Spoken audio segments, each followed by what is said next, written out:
Yang diberikan ilmu dari Alkitab tu tak apalah orang, manusia. Maksud jin Ifrit Habak tu, aku akan mendatangkan singgah sana Ratu Bilqis di hadapan kamu sebelum kamu bangun daripada duduk kamu tu. Orang lain nampak tak jin Ifrit tu? Maksudnya waktu dia duduk sembang dengan Nabi Sulaiman tu. Nabi Sulaiman tu nampaklah dia. Orang lain tu nampak ke dengar suara saja? Ke orang lain pun nampak juga?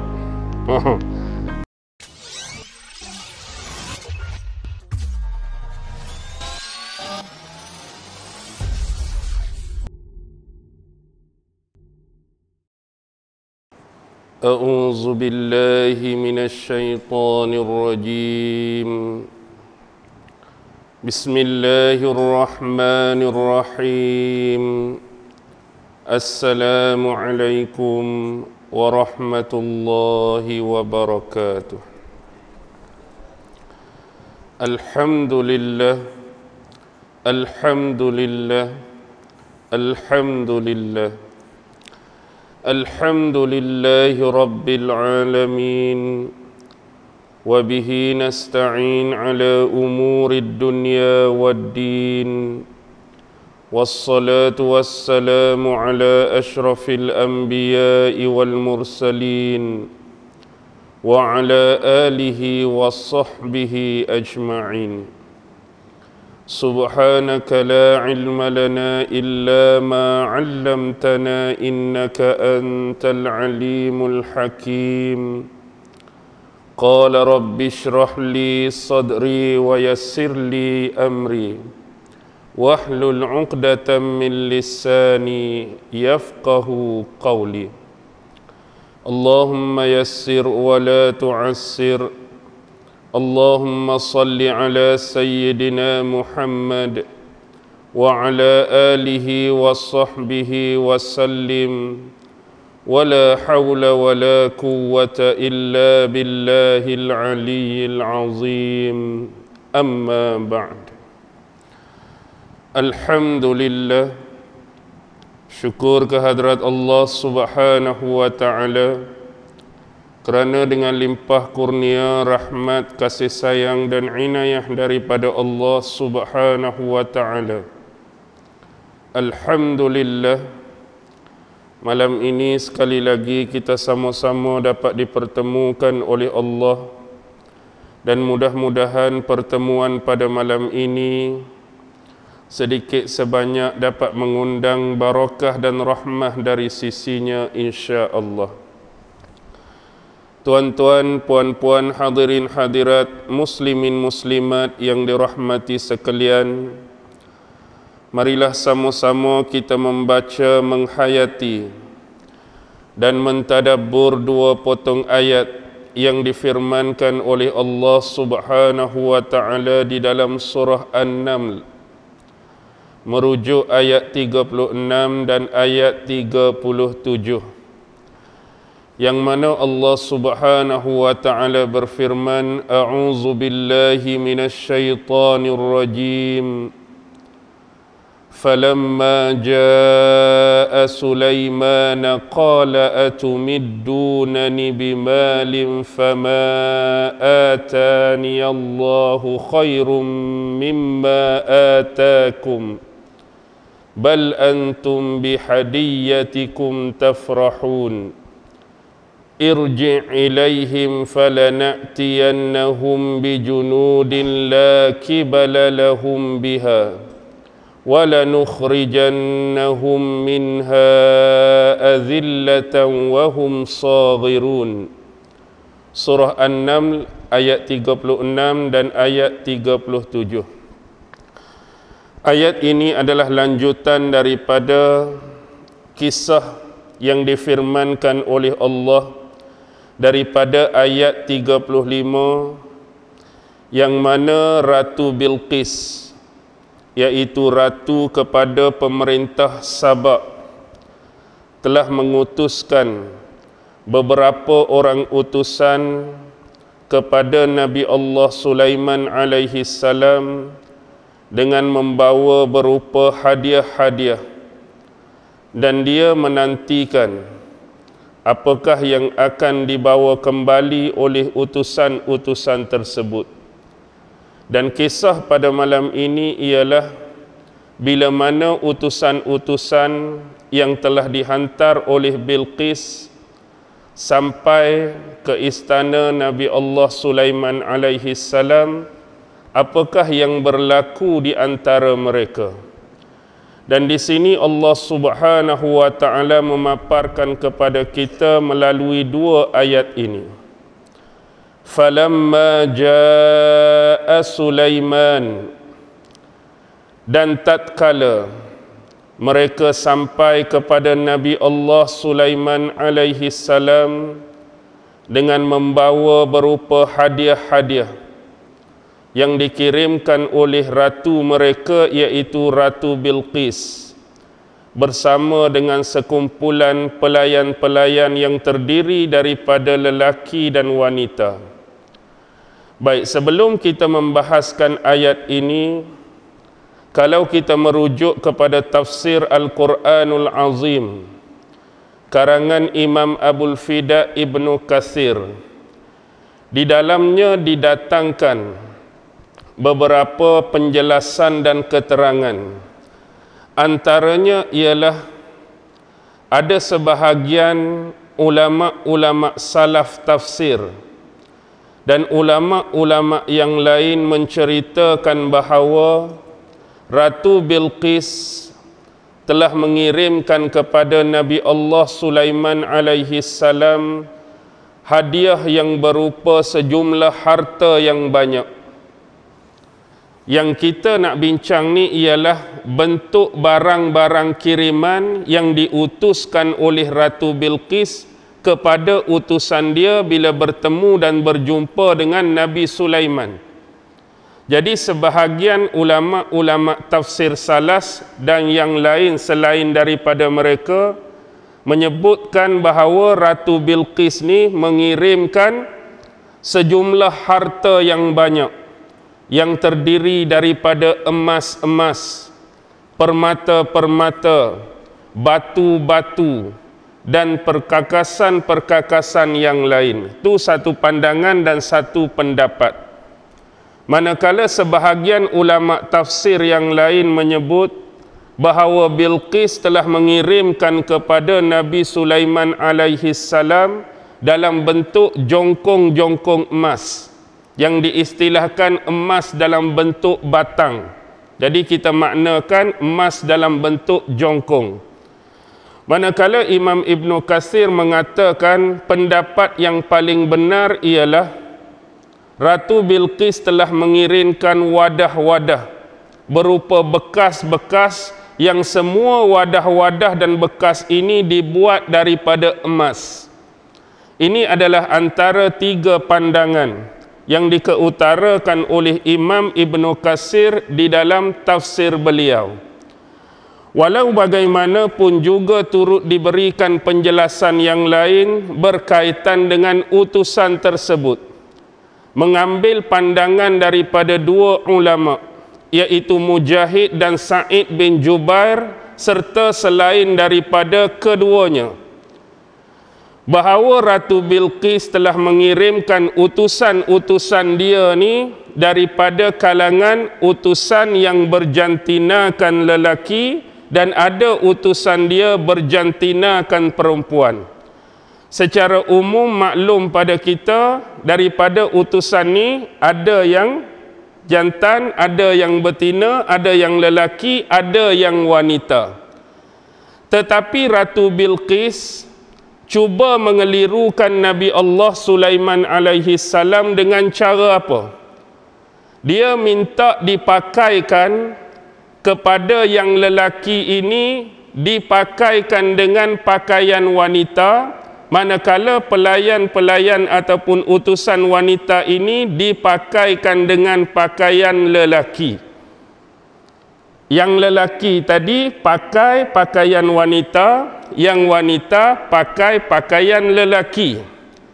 Jadi lalu Ratu Bilqis mengatakan bahawa sekiranya Sulaiman itu adalah seorang nabi dan rasul Allah, maka dia pasti dapat memberi pengecaman dan membezakan mana yang lelaki, mana yang wanita, walaupun dihadapkan kepada beliau keadaan sedemikian rupa.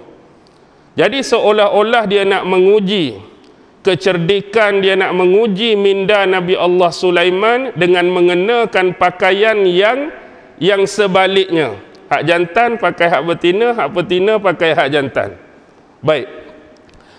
Ringkas cerita, bila sampai di hadapan Nabi Allah Sulaiman alaihi salam, jadi Nabi Sulaiman ni nak menguji mereka. Hak mana satu lelaki, hak mana satu perempuan, dengan cara memerintahkan kepada mereka untuk mengambil wuduk. Perintahkan kepada mereka ambil wuduk. Jadi melalui sikap mereka, cara ambil wuduk tu, Nabi Sulaiman dapat kesan mana lelaki, mana wanita. Bila mana dia melihat kumpulan lelaki yang pakai pakaian wanita tadi, dia lelaki tapi pakai pakaian wanita, bila diberikan bekas air kepada mereka ni, mereka celup tangan dalam air tu terus. Air dalam depan mereka tu, mereka celup tangan, kemudian menggunakan air daripada celupan tu untuk berwuduk. Manakala yang perempuan tapi berpakaian lelaki, mereka ambil bekas lain, mereka cucuk atas tangan mereka tu. Tu cara hak perempuan pula. Tapi sebenarnya dia berpakaian lelaki. Hak lelaki pakai perempuan, gedebu masuk tangan dalam air terus. Jadi dapat membezakan hak mana sebenarnya lelaki, hak mana sebenarnya wanita. Dan ada pandangan-pandangan dan pendapat-pendapat yang lain. Ada cara, ada kaedah, ada teknik lain. Bila mana hak lelaki pakai pakaian wanita tadi, hak lelaki ni bila disuruh basuh tangan, maka hak lelaki ni dia basuh tangan luar dulu berbanding tangan dalam. Manakala hak perempuan berpakaian lelaki, dia basuh tangan dalam dulu berbanding tangan luar. Apa beza tangan dalam, tangan luar? Waktu nak basuh tangan tu, asalnya perempuan tapi pakaian lelaki tadi, dia basuh belah ni dulu. Dia basuh belah dalam hak tangan dulu, lepas tu baru basuh hak luar. Manakala hak lelaki pakai pakaian wanita tu, basuh hak luar dulu. Basuh hak luar dulu, baru basuh hak dalam. Jadi membuktikan mereka tu sebenarnya lelaki yang berpakaian wanita, wanita yang berpakaian lelaki. Dan ada juga pandangan dan pendapat lain bila disuruh basuh antara tangan hingga ke siku. Basuh tangan hingga ke siku, yang mana perempuan hak pakai pakaian lelaki tadi, dia basuh tangan dulu naik sampai ke siku. Hak perempuan pakai lelaki. Hak mana lelaki berpakaian perempuan tadi, mereka mula di siku turun ke bawah. Itu membezakan. Jadi dapat dikenal pasti oleh Nabi Sulaiman melalui cara-cara atas permintaan ke atas mereka tu, dapat mengenali yang mereka sebenarnya adalah jantina yang berbeza tetapi memakai pakaian yang berlawanan. Baik, tu ada beberapa kisah. Walau bagaimanapun, ada juga kisah-kisah lain yang dibawa oleh Imam Ibnu Katsir dan dimuatkan dalam tafsir beliau. Antaranya ialah Bilqis ni, dia mengirimkan satu wadah ataupun satu bekas. Bekas ni kosongnya, tak ada apa, satu bekas. Tetapi dia minta kepada utusan dia bila bertemu dan berjumpa dengan Nabi Allah Sulaiman alaihi salam ni, minta Nabi Sulaiman isikan air dalam bekas ni. Bawa bekas ni bagi dekat Sulaiman, minta Sulaiman isi air dalam bekas ni. Awak tempat depa tak ada air ke nak kena isi? Jadi air apa yang diminta oleh Ratu Bilqis untuk diisi dalam bekas ini? Jadi dia minta air ni bukan air yang datang daripada langit, bukan air yang datang daripada sumber dan punca daripada bumi. Nak isi ayat apa? Air ni jangan mari sumber dia daripada langit, jangan mari sumber dia daripada bumi. Kalau kata nak isi ayat hujan, mari ikut atas. Nak isi ayat sungai, duk bumi dah. Ayat tasik, duk bumi dah. Ayat laut, duk bumi dah. Ayat telaga, duk bumi dah. Jeram mana-mana, duk bumi dah. Agak-agak nak isi ayat apa ni? Ayat kencing abang kata. Jadi dalam ni menyebut apa dia? Nabi Sulaiman dia ambil kuda dia. Nabi Sulaiman ambil kuda dia, dia pelari kuda dia, dia pelaju kuda dia, maka selepas itu kuda dia mengeluarkan peluh dan keringat. Jadi dia ambil bekas tu, dia isikan bekas tu dengan keringat ataupun peluh yang terhasil daripada larian kuda dia tadi. Jadi ini menunjukkan air itu bukan daripada langit dan bukan sumber daripada bumi. Kemudian Bilqis juga mengirimkan kepada Nabi Sulaiman ni satu tali. Wallahu alam lah tali itu dibuat daripada apa, bentuk tali macam mana, bersama dengan beberapa biji mutiara.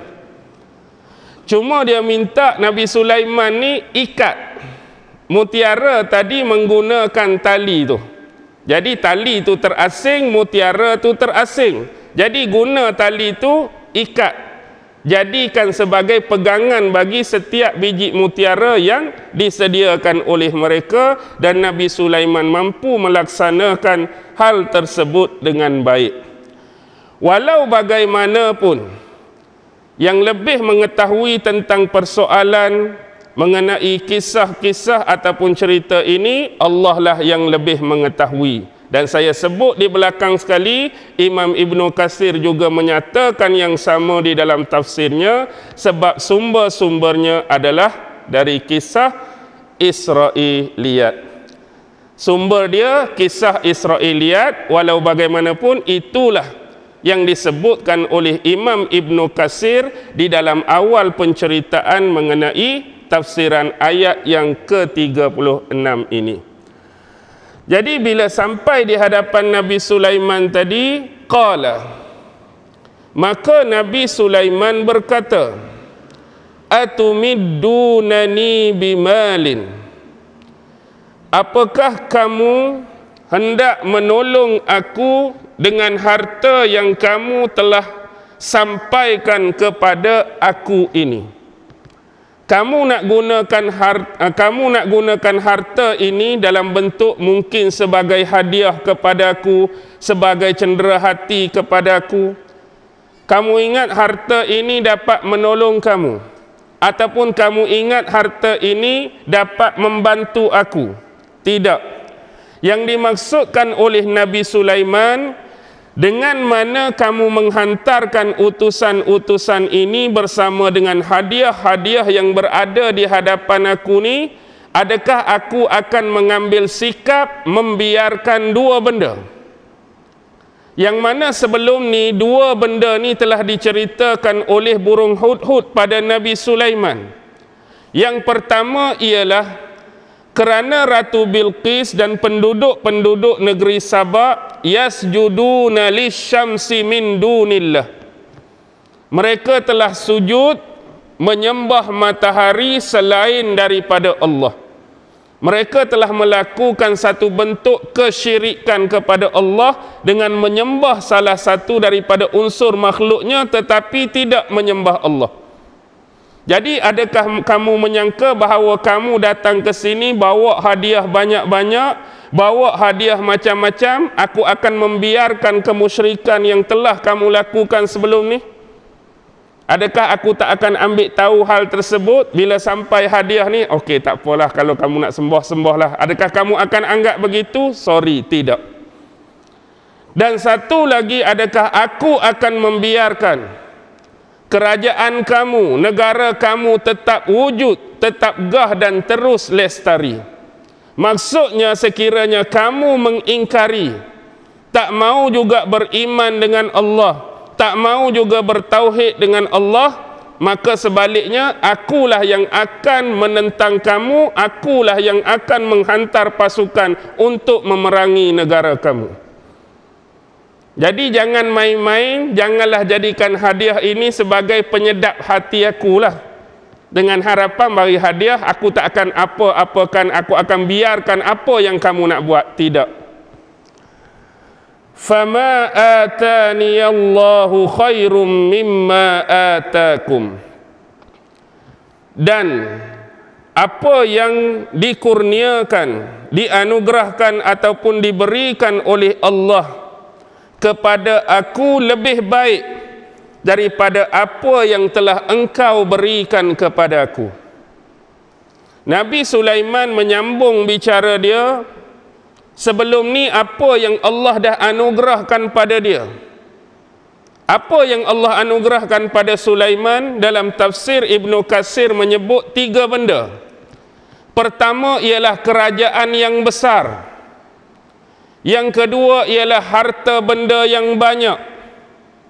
Dan yang ketiga ialah kenabian dan kerasulannya. Maksudnya Allah bagi Nabi Sulaiman sebuah pemerintahan yang besar, kerajaan yang besar yang diwarisi daripada bapaknya Nabi Allah Daud alaihi salam. 2, harta benda yang banyak. Bila kita punya tanah jajahan yang banyak, wilayah yang luas, maka harta benda itu sendiri akan banyak. Bahkan Allah juga menganugerahkan pangkat kenabian. Dia ni seorang nabi, dia ni seorang rasul. Bahkan disebutkan lagi Allah menganugerahkan dia dengan tentera-tentera dan askar-askar daripada pelbagai spesies.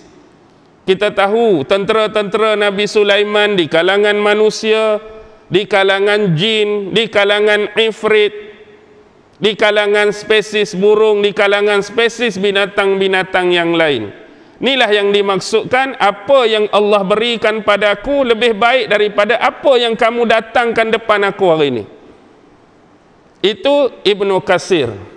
Kalau kita buka satu lagi kitab tafsir Al-Jami' li Ahkamil Quran, yaitu tafsir Imam Al-Qurtubi.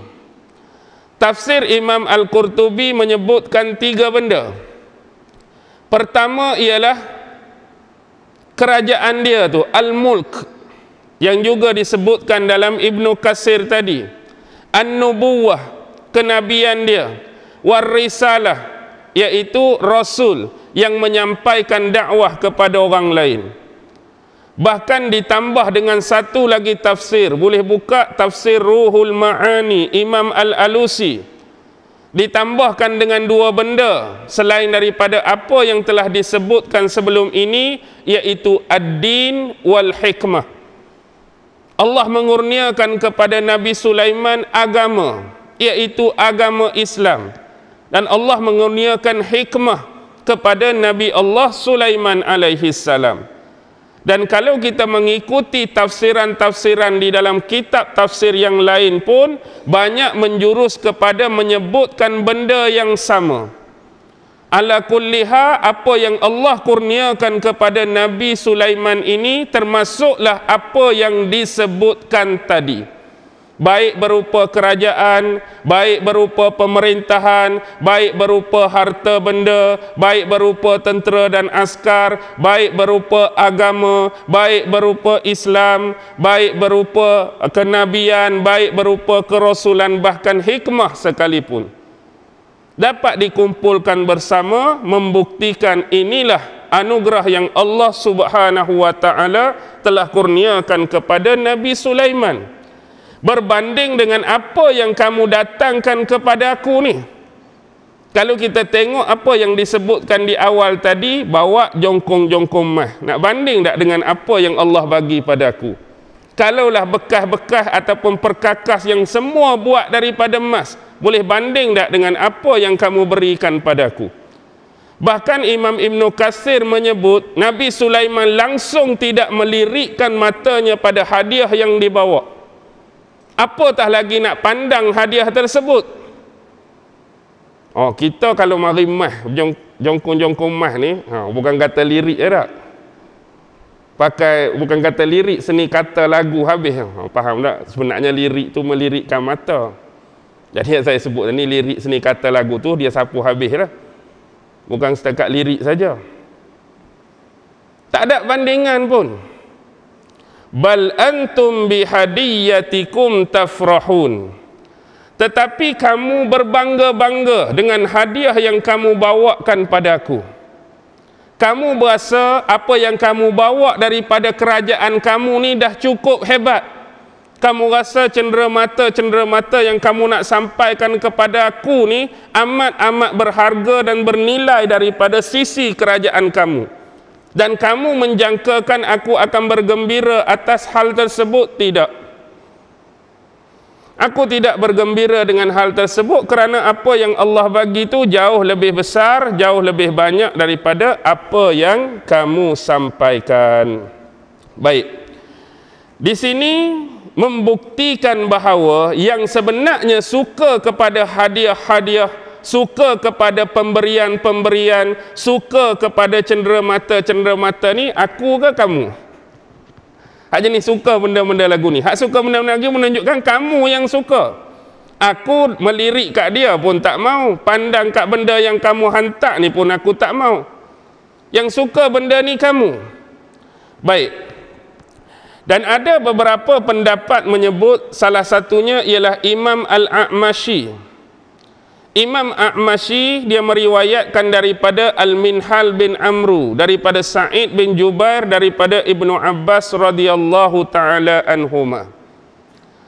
Jadi disebutkan bahawa apabila mereka ni balik bertemu dengan Ratu Bilqis, lepas pada tu mereka balik, mereka kata sebenarnya kita langsung tidak mempunyai apa-apa daya dan upaya di hadapan Nabi Allah Sulaiman.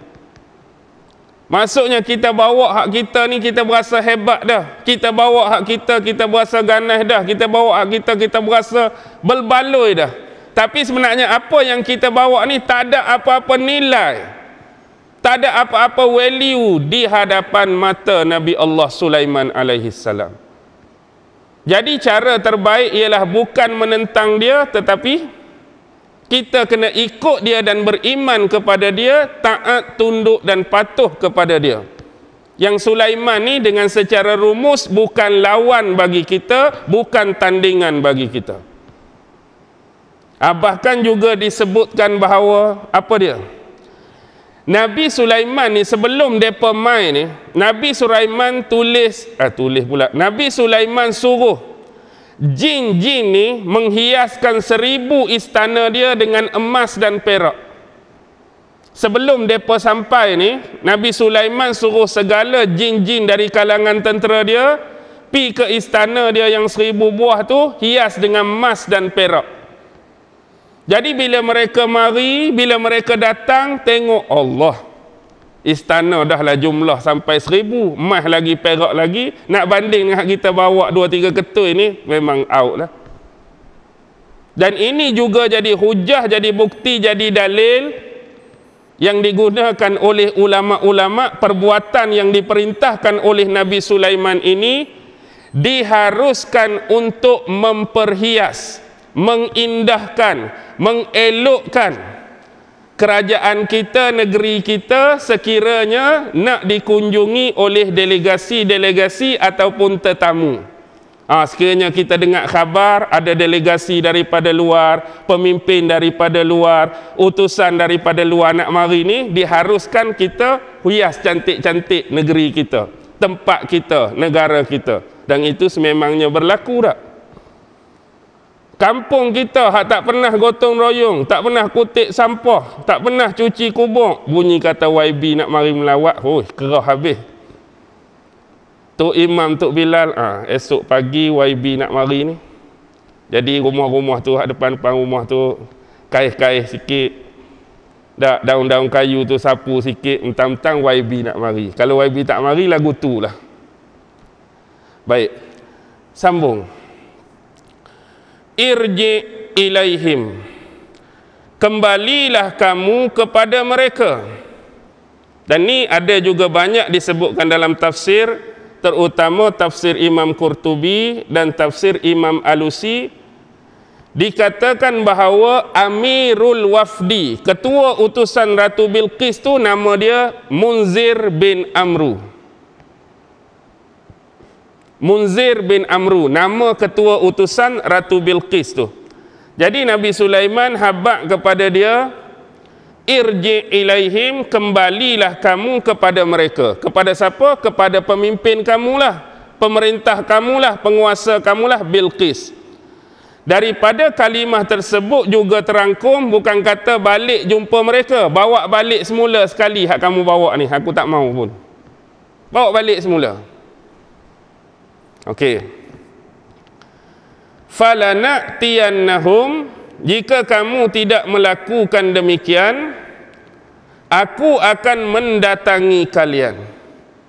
Aku sendiri akan turun bijunudin, dengan bala tentera, askar-askar, la qibala lahum biha, yang kamu tidak berkuasa untuk menentang dan melawannya bila aku buat turun tentera aku. Jadi bagi tahu dekat pemimpin kamu apa yang aku perintahkan. Aku bukannya nak serang kamu, aku bukannya nak melawan dengan kamu. Yang aku minta, apa yang kamu duk buat tu ubah. Apa dia? Hak duk sembah matahari sebelum ni, minta beriman kepada Allah. Jangan duk sembah benda-benda mengarut, jangan duk sembah benda-benda di kalangan makhluknya. Tak kiralah benda tu matahari ke, benda tu bulan ke, benda tu bintang ke, benda tu batu ke, pokok kayu ke, apa sekalipun, benda tu tak layak untuk kamu sembah dan pertuhankan dia. Yang paling layak untuk kamu sembah dan pertuhankan ialah Allah Subhanahu wa ta'ala. Kalau kamu mampu buat, kamu selamat, negara kamu selamat, aman, damai, sejahtera. Jadi buat benda tu. Kalau tidak, falana'tiyannahum, apa tadi? Bijunudin la qibala lahum biha, aku akan mendatangi kalian dengan bawa bala tentera yang kalian tak mampu untuk lawan. Nak lawan lagu mana? Tentera Nabi Sulaiman macam-macam spesies. Orang pun tentera dia, jin pun tentera dia, ifrit pun tentera dia, burung pun tentera dia, binatang pun tentera dia. Tentera kita orang saja. Banyak pun tentera kita orang saja. Hebat pun kelengkapan senjata kita orang saja. Berani pun tentera kita orang saja. Jadi isunya ada dalam satu analisis menyebut, bila kata jin dan ifrit ni tentera Nabi Allah Sulaiman, adakah tentera Nabi Sulaiman ni nampak pada mata kasar manusia lain? Contoh kita kata, okey, manusia, jin, hari ni kita nak berperang, maka turunlah tentera Sulaiman. Hak mana tentera Nabi Sulaiman hak orang tu nampaklah. Adakah tentera Nabi Sulaiman hak kata jin, hak kata ifrit tadi, nampak tak di mata kasar lawan bagi dia tu? Nampak ke tak nampak? Ni bukan tafsir ni. Ni analisis. Dah kata tentera dia daripada kalangan jin tu, maksudnya kita akan nampak belah ni orang, belah ni kosong. Sebenarnya hakikatnya ada jin. Lagu tu ke memang jin tu jin yang mampu dilihat oleh mata kasar manusia lain. Lepas tu kalaulah kita ambil perkiraan tak nampak, lagilah haru. Duk jalan tiba-tiba orang kidah kaki. Allah, natang mana pula ni duk kidah kaki aku? Awal tentera dia. Nampak pula pedang melayang sendiri. Ada orang pegang dah. Sudah pedang terbang pula dah mai. Dah nampak pedang saja, tuan tak nampak. Tu mari tombak melayang, tuan tak nampak. Tu kuda sendiri nampak berat kuda tu, macam ada orang tapi tak nampak orang. Contoh. Ini perkiraan-perkiraan. Adakah demikian ataupun mampu dapat dilihat dengan mata kasat manusia lain? Begitu juga analisis juga dibuat oleh ahli akademik berkaitan dengan bila Nabi Sulaiman berbicara nak minta dipindahkan Arash Balqis tu kan. Nabi Sulaiman minta siapa yang mampu memindahkan Arash Balqis daripada negara dia Sabak duduk depan Nabi Sulaiman tu. Antara yang menyanggupi dua kan, satu jin ifrit, satu lagi salah seorang hamba Allah yang diberikan ilmu dari Alkitab. Yang diberikan ilmu dari Alkitab tu tak apalah orang, manusia. Maksud jin ifrit habak tu, aku akan mendatangkan sehingga sana Ratu Bilqis di hadapan kamu sebelum kamu bangun daripada duduk kamu tu. Orang lain nampak tak? Jin ifrit tu, maksudnya waktu dia duduk sembang dengan Nabi Sulaiman tu. Nabi Sulaiman tu nampaklah dia. Orang lain tu nampak ke dengar suara saja? Ke orang lain pun nampak juga? Benda ni bukan tafsir saya sebut, ni hanya analisis. Bila ni Allah cerita, jadi orang akan adanya pertanyaan-pertanyaan. Salah kau tanya tu? Salah ke tanya tu dalam dunia akademik? Bila Allah cerita demikian, dah kita tahu secara umum jin ni tak nampak pada pandangan kasar. Jadi bagaimana perbicaraan tu berlangsung? Ada setengah orang marah macam ni. Jangan tanya, tak boleh tanya, tidak mengikut disiplin ilmu. Tak boleh tanya. Mentang-mentang kita nak tanya, tak boleh tanya. Kalau orang kafir tanya, lagu mana?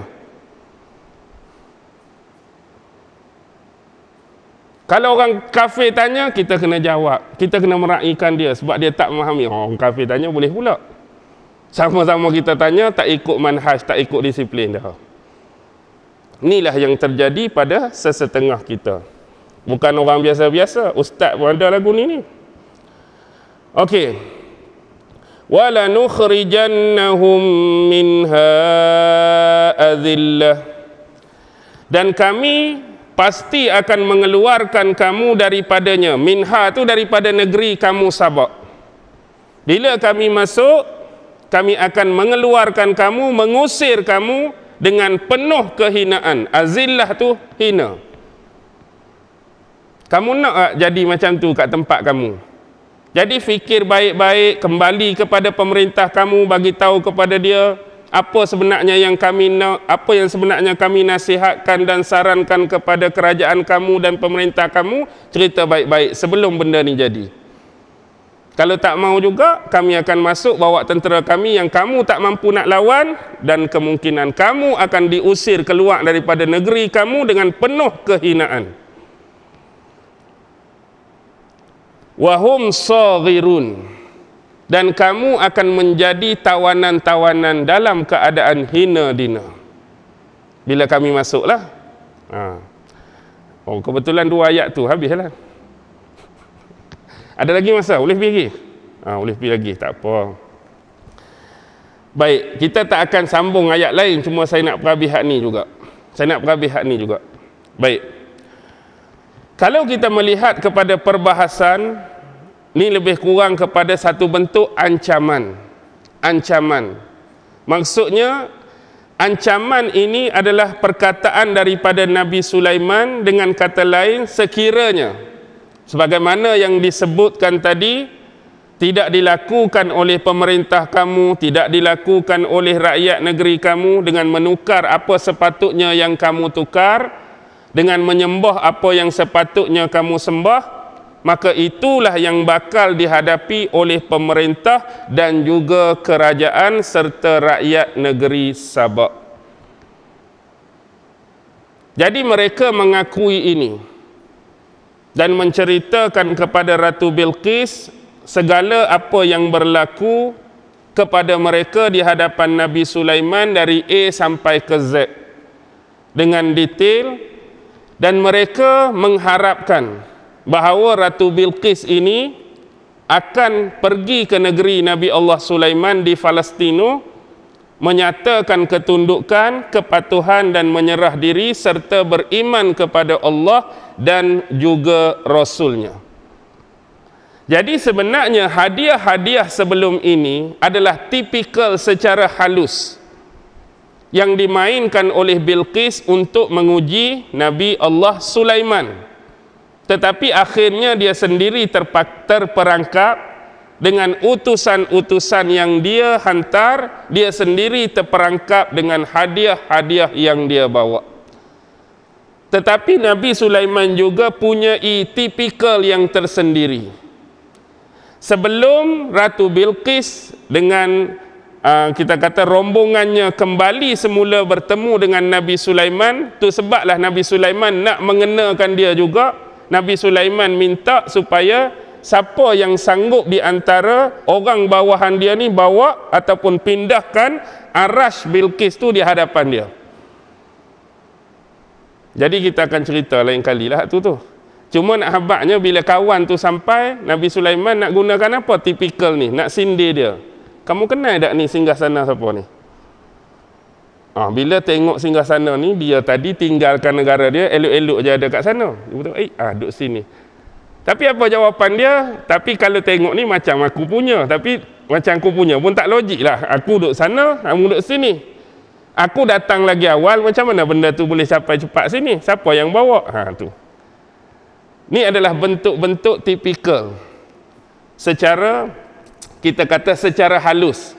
Yang dimainkan oleh kedua-dua belah pihak, walau bagaimanapun kedua-duanya dapat dikuasai dan dimenangi oleh Nabi Allah Sulaiman alaihi salam.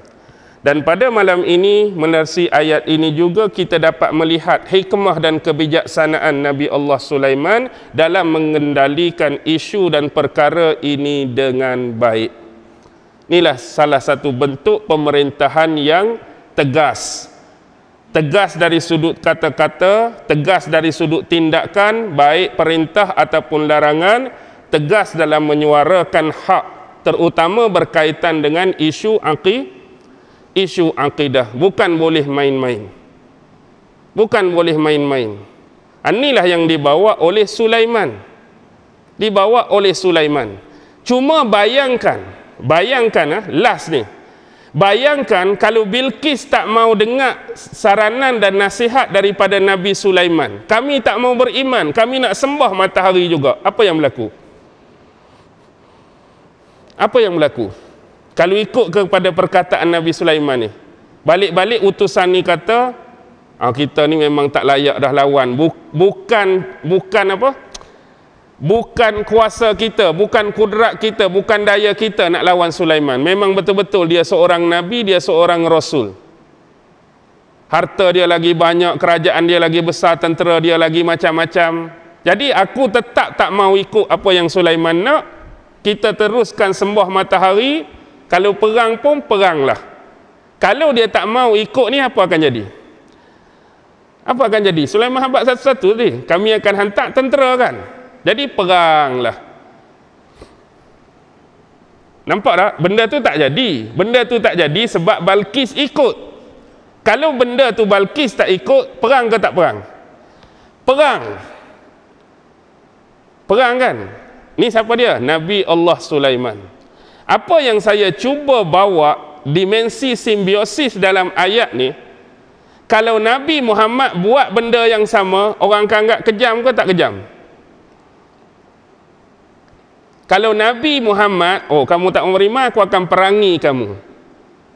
Maksudnya mereka selalu momokkan Islam. Islam ni didakwahkan, dinaikkan dengan mata pedang. Orang tak mau beriman, serang. Orang tak mau beriman, serang. Kalau Bilqis tak mau beriman, Nabi Sulaiman duduk saja kan ni? Nabi Sulaiman duduk saja kan, Nabi Sulaiman akan buat apa ni? Benda tu tak jadi. Tapi simbiosis dia tu lah. Simbiosis pula apa benda Ustaz simbiosis? Simbiosis tu kita ambil ibrah, kita ambil pelajaran daripada satu benda, kita kaitkan dengan benda yang hampir sama pada lain zaman. Sekarang ni kalau benda ni tak buat, Nabi Sulaiman serang. Tapi kalau hak Nabi Muhammad buat tu, orang tuduh macam-macam, zalim lah, perangi orang lah yang tak mau beriman, serang tu serang ni. Kalau Nabi Sulaiman serang, kamu sanggup tak nak mengatakan benda yang serupa? Nampak mentang-mentang orang tak beriman, ikut orang lah nak sembah matahari apa, nak serang apa negeri orang, ikut orang lah nak sembah batu ke, ganggu apa pasal akidah orang, pasal apa, itulah kata. Fahamlah apa simbiosis yang dimaksudkan. Itu kita kena ambil peranan yang baik bila kita baca Quran. Sebab kita dah sebut bila baca Quran kena faham, kena hayati, kena tadabbur. Ni sekali lagi apa benda simbiosis ni tak mengikut manhaj pula, mari ayat dia ada. Tak mengikut disiplin pula. Mentang-mentang dia seorang baca kitab, orang lain tak baca kitab, tak ikut manhaj dah orang lain. Faham elok-elok. Quran ni kata sesuai untuk semua zaman, untuk setiap waktu. Jadi pandailah kita melihat ruangan dan event yang Quran bawa untuk ambil ibrah pada setiap zaman yang berlaku. Zaman-zaman Nabi Sulaiman. Tapi ibrah kita boleh bawa sampai bila-bila daripada kisah ni. Bukan hanya penceritaan semata-mata yang Allah nak kita tahu dan kita faham. Tapi pengajaran apa yang terkandung di dalam ayat-ayat yang dipersembahkan oleh Allah Subhanahu wa taala kepada kita. Tu yang kita kena cari, tu yang kita kena kaji. Okey, kita berakhir di sini dan untuk siapa-siapa yang nak menyambung kembali ni, kita akan sambung malam esok Masjid Binjai. Masjid Binjai saya akan sambung lah ayat 38 39 ni. Kalau siapa nak ikutilah. InsyaAllah. Mudah-mudahan sentiasa dalam lindungan dan rahmat Allah Subhanahu wa taala. Kita berakhir di sini pada malam ini. Mudah-mudahan Allah sentiasa melapangkan urusan kita baik di dunia dan di akhirat, memurahkan rezeki-rezeki kita, memurahkan ilmu-ilmu pengetahuan yang disampaikan oleh ulama-ulama dan guru-guru, memahamkan kita tentang agama dan syariat dengan sebaiknya. Akhir kalam yang baik tetap datang daripada Allah, yang lemah dan kurang datang daripada diri saya sendiri. Wabillahi taufiq wal hidayah. Wassalamualaikum warahmatullahi taala wabarakatuh. A'udzu billahi minasy syaithanir rajim. Bismillahirrahmanirrahim. Allahumma innaka ta'lam anna hadhihi al-quluba qad ijtama'at ala mahabbatik والتقت على طاعتك وتوحدت على دعوتك وتعاهدت على نصرة شريعتك فوثق اللهم رابطتها وأدم ودها واهدها سبلها واملأها بنورك الذي لا يخبو واشرح صدورها بفيض الإيمان بك وجميل التوكل عليك وأحيها بمعرفتك وأمتها على الشهادة في سبيلك إنك نعم المولى ونعم النصير. وصلى الله على سيدنا محمد وعلى آله وصحبه وسلم والحمد لله رب العالمين. الله أكبر.